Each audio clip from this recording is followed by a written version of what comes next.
ശബരിമല ക്ഷേത്രത്തിലെ ക്രമക്കേടുകളിൽ കർശന നടപടിക്ക് ഹൈക്കോടതി നിർദ്ദേശം.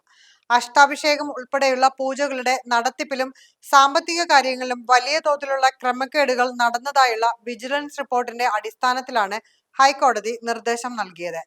കഴിഞ്ഞ 10 വർഷത്തെ അഷ്ടാഭിഷേകം, മഹാനിവേദ്യം, ഗണപതി ഹോമം, മറ്റു വഴിപാടുകൾ എന്നിവയുമായി ബന്ധപ്പെട്ട എല്ലാ രേഖകളും 10 ദിവസത്തിനകം കോടതിയിൽ ഹാജരാക്കാനാണ് തിരുവിതാംകൂർ ദേവസ്വം ബോർഡിന് നിർദ്ദേശം നൽകിയിരിക്കുന്നത്. വ്യക്തികളോ സ്പോൺസർമാരോ ക്ഷേത്രത്തിലേക്ക് നൽകിയ സാധനങ്ങളുടെ പൂർണ്ണ വിവരങ്ങളും അവയുടെ രജിസ്റ്ററുകൾ, രസീതുകൾ, സ്റ്റോക്ക് രേഖകൾ എന്നിവയും ബോർഡിന്റെ മുൻകാല അക്കൗണ്ടുകളുടെ ഓഡിറ്റ് വിവരങ്ങളും ഓഡിറ്റ് റിപ്പോർട്ടുകളുടെ സോഫ്റ്റ് കോപ്പികളും സമർപ്പിക്കണം. ജസ്റ്റിസുമാരായ വി രാജ, വിജയരാഘവൻ, കെ വി ജയകുമാർ എന്നിവരടങ്ങിയ ഡിവിഷൻ ബെഞ്ചാണ് രേഖകൾ ആവശ്യപ്പെട്ടത്. ക്ഷേത്രത്തിൽ നിന്ന് ലഭ്യമാകുന്ന രേഖകൾ പരിശോധിച്ച് നിലവിലെ സാമ്പത്തിക നടത്തിപ്പ് രീതികൾ കൃത്യവും സുതാര്യവുമാണോ എന്ന റിപ്പോർട്ട് സമർപ്പിക്കാൻ ഓഡിറ്റ് ഡിപ്പാർട്ട്മെന്റിന് കോടതി നിർദ്ദേശം നൽകിയിട്ടുണ്ട്. സാമ്പത്തിക ക്രമക്കേടുകൾ തടയാൻ നിലവിലെ സംവിധാനത്തിൽ മതിയായ സുരക്ഷാ മാനദണ്ഡങ്ങൾ ഉണ്ടോ എന്ന റിപ്പോർട്ടിൽ പ്രത്യേകം പരാമർശിക്കണമെന്നും കോടതി നിർദ്ദേശിച്ചിട്ടുണ്ട്.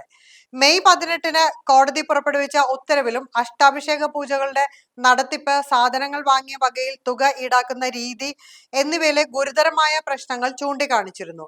അഷ്ടാഭിഷേകം ഒന്നിന് 300 രൂപ വീതം സപ്ലയർ ചെലവെന്ന പേരിൽ കൃത്യമായ ബില്ലുകളോ വൗച്ചറുകളോ പർച്ചേസ് രേഖകളോ ഇല്ലാതെ അഡ്മിനിസ്ട്രേറ്റീവ് ഓഫീസർ കൈപ്പറ്റുന്നു എന്നതായിരുന്നു ആരോപണം. സുനിൽകുമാർ എന്ന സുനി സ്വാമി ക്ഷേത്രത്തിലേക്ക് പൂജാ സാധനങ്ങൾ വിതരണം ചെയ്തതിലും ക്രമക്കേടുകളുണ്ടെന്ന് കണ്ടെത്തിയിരുന്നു. ഇയാൾ മാസപൂജയ്ക്ക് ഏകദേശം 3 ലക്ഷം രൂപയുടെയും മണ്ഡല മകരവിളക്ക് തീർത്ഥാടന കാലത്ത് ഏകദേശം 18 ലക്ഷം രൂപയുടെയും പൂജാ സാധനങ്ങൾ വിതരണം ചെയ്തതായി റിപ്പോർട്ടിൽ പറയുന്നു. 20 ചാക്ക് ശർക്കര മാസപൂജകൾക്കായും 210 ചാക്ക് ശർക്കര തീർത്ഥാടന കാലത്തും സുനിസ്വാമി നൽകുന്നുണ്ടെന്നും ഇവ അഡ്മിനിസ്ട്രേറ്റീവ് ഓഫീസിന്റെ മുറിക്ക് ചേർന്നുള്ള സ്ഥലത്താണ് സൂക്ഷിച്ചിരിക്കുന്നതെന്നും റിപ്പോർട്ടിൽ പറയുന്നുണ്ട്.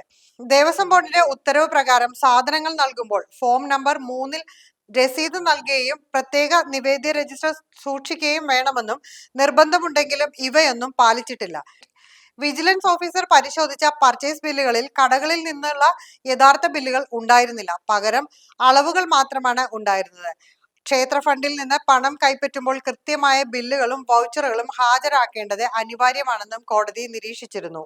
അഷ്ടാഭിഷേകം നടത്തിയതിൽ ദേവസ്വം ബോർഡിന് സാമ്പത്തിക നഷ്ടം ഉണ്ടായിട്ടുണ്ടോ എന്നും അതിന് ഉത്തരവാദികളായ ഉദ്യോഗസ്ഥർ ആരെല്ലാമാണെന്നും കണ്ടെത്തണമെന്നും സംസ്ഥാന ഓഡിറ്റ് ഡിപ്പാർട്ട്മെന്റ് ഡയറക്ടർക്ക് കോടതി നിർദ്ദേശം നൽകിയിരുന്നു. എന്നാൽ ഓഡിറ്റ് റിപ്പോർട്ട് സമർപ്പിക്കുന്നതിനായി കൂടുതൽ സമയം വേണമെന്ന് ഗവൺമെന്റ് പ്ലീഡർ ആവശ്യപ്പെട്ടു. തുടർന്ന് കോടതി 3 ആഴ്ചത്തെ സമയം അനുവദിച്ചു. അതേസമയം വഴിപാട് സാധനങ്ങൾ പെട്ടെന്ന് കേടാവുന്നവ ആയതിനാൽ ബില്ലുകൾ വാങ്ങുന്നത് പ്രായോഗികമല്ലെന്നാണ് ബോർഡിന്റെ വാദം. ബോർഡ് നിശ്ചയിച്ച കൂട്ടായ തുക വിപണി നിരക്കിനേക്കാൾ കുറവായതിനാൽ ബില്ലുകൾ നിർബന്ധമില്ലെന്നുമുള്ള ദേവസ്വം ബോർഡിന്റെ വാദം പൊതു സാമ്പത്തിക ഭരണ തത്വങ്ങൾക്ക് വിരുദ്ധമാണെന്ന് കോടതി ചൂണ്ടിക്കാട്ടി.